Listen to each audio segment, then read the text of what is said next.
আসসালামু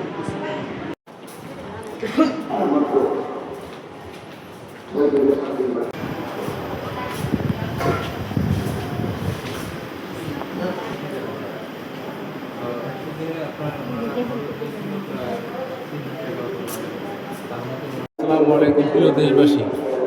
আমার জীবনে এমন একটা সময় এসেছে যে সময়টা আমার বাবা মা পরিবারের সবাই আমার পিছন থেকে সরে গেছে। এক পর্যায়ে আমি যখন মিডিয়াতে আসার পর এটা হঠাৎ করে একদিন রাতে আমাকে একজন ফোন করে বলতেছে যে তারেক রহমান স্যার আপনার ভিডিওটা দেখেছে এবং আপনার সাথে কন্ট্যাক্ট করে সে কথা বলে এবং আপনার রোগীর সাথে দেখতে চায়।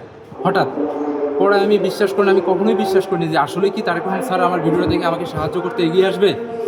কিন্তু আজকে এই মুহূর্তে যখন আমার লোক আসে আমার মেডিকেলে, সিআরপিতে আমি ভর্তি আছি এখন, যখন এসে সব কিছু ডিটেল খুলে বললো এবং ওনাকে সাহায্য করলো, আমি নিজে অবাক হয়ে গেছি যে আমার দেশবাসী এবং আমাদের সরকার সে আমাকে সাহায্য করছে এবং আমার স্ত্রী ইতিম, তার বাবা মা নেই, তার জন্য তাকে জীবন বাঁচাইছে, তাকে জীবন ভিক্ষা দান করছে। আমি দোয়া করি তারেক রহমান স্যারকে সে যেন ভালো থাকে, সুস্থ থাকে এবং তাকে আমার মন থেকে অনেক ধন্যবাদ, কারণ তার মতন মানুষ হয় না। আজকে আমার বিপদের সময় আমার সরকার এসেছে, আমার দেশবাসী লোক এসেছে, আমি অসংখ্য ধন্যবাদ জানাই স্যারকে।